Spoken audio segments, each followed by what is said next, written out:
Hello student, তোমরা যারা ক্যালকাটা ইউনিভার্সিটির আন্ডারে 5th সেমিস্টারের ছাত্রছাত্রী আছো এবং তোমাদের রাষ্ট্রবিজ্ঞান সাবজেক্টটা মাইনর সাবজেক্ট হিসাবে আছে, তোমাদের জন্য আজকের ক্লাসটা খুবই গুরুত্বপূর্ণ। আজকের ক্লাসে তোমাদের MN4 পেপার থেকে একটি গুরুত্বপূর্ণ প্রশ্নের উত্তর নিয়ে আলোচনা করব। MN4 পেপার মানে তোমাদের 5th সেমিস্টারে রাষ্ট্রবিজ্ঞান মাইনরের দ্বিতীয় পেপার। দেখো প্রশ্নটা কি, প্রাচীন ভারতের রাষ্ট্রচিন্তার বৈশিষ্ট্যগুলি আলোচনা করো। এটা একদম মোস্ট ইম্পর্টেন্ট প্রশ্ন, তোমাদের আমি সাজেশনে দিয়েছি। অ্যান্সারটা বুঝে নাও। প্রথমেই তোমাদের একটা ইন্ট্রোডাকশান অর্থাৎ ভূমিকা দিয়ে শুরু করতে হবে। সেখানে কি লিখবে? ভারতীয় রাষ্ট্রচিন্তা অনেক বেশি প্রাচীন। আনুমানিক 2000 খ্রিস্টপূর্বাব্দে ভারতে রাষ্ট্রচিন্তার সূত্রপাত ঘটেছিল। 2000 খ্রিস্টপূর্বাব্দে ভারতে রাষ্ট্রচিন্তার সূত্রপাত ঘটেছিল। প্রাচীন ভারতের রাষ্ট্রচিন্তা বৈদিক শাস্ত্রসমূহ, ধর্মসূত্র, মহাকাব্যসমূহ, বৌদ্ধ ও জৈন গ্রন্থাদি, পাণিনি ও পতঞ্জলি এবং সর্বোপরি কৌটিল্যের অর্থশাস্ত্রের দ্বারা বিশেষভাবে প্রভাবিত হয়েছিল। এবার বলা হচ্ছে কি, প্রাচীন ভারতের রাষ্ট্রচিন্তার বৈশিষ্ট্য বা প্রকৃতি। প্রথম পয়েন্ট হচ্ছে তত্ত্ব ও বাস্তবতা। এখানে কি বলা হচ্ছে দেখো, প্রাচীন ভারতীয় রাষ্ট্র দার্শনিকরা বিশেষভাবে বাস্তববাদী ছিলেন। রাষ্ট্রনীতির বাস্তব সমস্যার ওপর তারা অধিক গুরুত্ব আরোপ করেন এবং এরই পরিপ্রেক্ষিতে রাষ্ট্রনৈতিক বিষয়াদির ব্যাখ্যা বিশ্লেষণ করতেন। তবে তারা রাষ্ট্র ব্যবস্থার তাত্ত্বিক কাঠামোকে পুরোপুরি অবহেলা বা উপেক্ষা করেননি। তারা তত্ত্ব ও বাস্তবের মধ্যে যথাসম্ভব সমন্বয় সাধনের চেষ্টা করেছেন। পরের পয়েন্ট হচ্ছে দেখো, সুসংবদ্ধ ও ধারাবাহিকতা। প্রাচীন ভারতীয় রাষ্ট্রচিন্তার মধ্যে সুসংবদ্ধতা ও ধারাবাহিকতার যথেষ্ট অভাব রয়েছে। প্রাচীন ভারতীয় রাষ্ট্রচিন্তা অনেক ক্ষেত্রে খাপছাড়া ও বিচ্ছিন্ন প্রকৃতির। এছাড়া অনেক ক্ষেত্রেই প্রাচীন ভারতীয় রাষ্ট্রচিন্তার ওপর তেমন কোনো প্রামাণ্য গ্রন্থ পাওয়া যায় না। পরের পয়েন্ট হচ্ছে ধর্মনীতি ও নীতিবোধ। এখানে কি বলা হচ্ছে দেখো, প্রাচীন ভারতের রাষ্ট্র চিন্তাবিদরা ধর্ম ও নীতিবোধের দ্বারা বিশেষভাবে প্রভাবিত। প্রাচীন ভারতের রাষ্ট্র ব্যবস্থার মাধ্যমে ধর্ম ও নীতিবোধের সংরক্ষণ ও সম্প্রসারণের উদ্যোগ আয়োজন দেখা যেত। পরের পয়েন্টগুলো আলোচনা করব।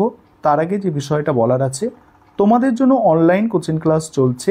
তোমরা যদি কেউ পেইড ব্যাচে অ্যাডমিশন নিতে ইচ্ছুক থাকো বা স্টাডি মেটেরিয়াল পারচেস করতে চাও, নিচে যে নম্বর দেখতে পাচ্ছ এই নম্বরে যোগাযোগ করতে পারো। এবারে পরের পয়েন্ট হচ্ছে রাষ্ট্র ও রাজতন্ত্র। এখানে কি বলা হচ্ছে, প্রাচীন ভারতীয় রাষ্ট্রচিন্তায় রাষ্ট্রের পরিবর্তে রাজতন্ত্রের অভিসংবাদী প্রাধান্য প্রতিষ্ঠিত হয়েছে।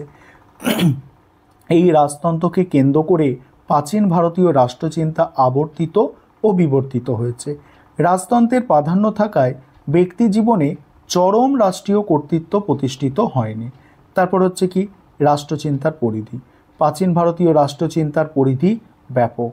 রাষ্ট্র রাজনীতি ছাড়াও প্রাচীন ভারতীয় রাষ্ট্রচিন্তায় অর্থনীতি, সংস্কৃতি, সমাজতত্ত্ব, ন্যায়নীতি, এমনকি পররাষ্ট্রনীতি নিয়েও বিস্তারিত আলোচনা আছে।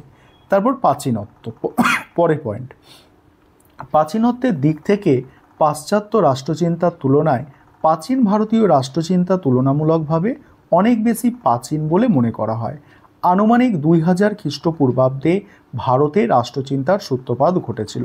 কৌটিল্যের অর্থশাস্ত্রের পূর্বেও ভারতের বিভিন্ন রাজনৈতিক সংগঠন ও প্রশাসনিক ব্যবস্থা সম্পর্কিত মতবাদ প্রচলিত ছিল। তারপরে কি বলা হচ্ছে দেখো, রাষ্ট্র ও সমাজ সদর্থক। প্রাচীন ভারতীয় রাষ্ট্রদর্শনে রাষ্ট্র ও সমাজের মধ্যে পার্থক্য করা হয়নি।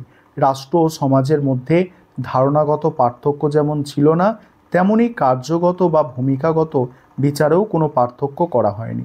স্বভাবতই প্রাচীন ভারতীয় রাষ্ট্রচিন্তায় রাষ্ট্র ও সমাজ শব্দ দুটি বহুলাংশে সমার্থকভাবে ব্যবহার করা হতো। তারপরে আছে দেখো, রাজনীতির স্বতন্ত্র আলোচনায় অমিল। প্রকৃত প্রস্তাবে প্রাচীন ভারতের রাজনীতিতে সম্পূর্ণ স্বতন্ত্র কোনো আলোচনার বিষয় হিসাবে বিবেচনা করা হতো না। রাজনীতিক বিষয়কে সমাজ জীবনের অন্যান্য বিষয়ের সঙ্গে সম্পর্কযুক্ত বিষয় হিসাবে ব্যাখ্যা বিশ্লেষণ করা হতো। রাজনীতি বিষয়ে সম্পূর্ণ স্বাধীন আলোচনার শুরু হয়েছে অনেক পরে। শেষ পয়েন্ট হচ্ছে বর্ণ ও জাতিভেদ প্রথার সমর্থন। প্রাচীন ভারতের রাষ্ট্রচিন্তায় বর্ণ ও জাতিভেদ ব্যবস্থার সমর্থনসূচক আলোচনা আছে। সনাতন ভারতীয় রাষ্ট্রদর্শন অনুযায়ী সমাজ ব্যবস্থার প্রতিটি জাতির স্বতন্ত্র ও গুরুত্বপূর্ণ ভূমিকা বর্তমান।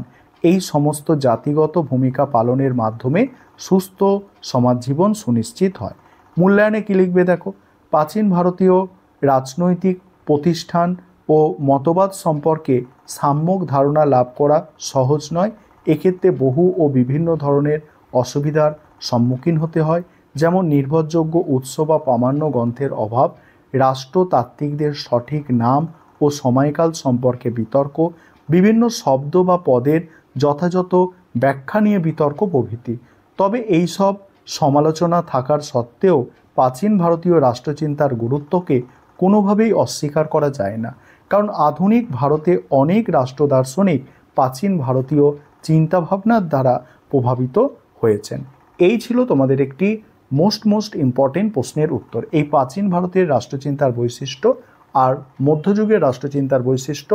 তোমরা জানো এই দুটো প্রশ্নের মধ্যে থেকে একটা প্রশ্ন তোমরা পরীক্ষায় অতি অবশ্যই কমন পাবে।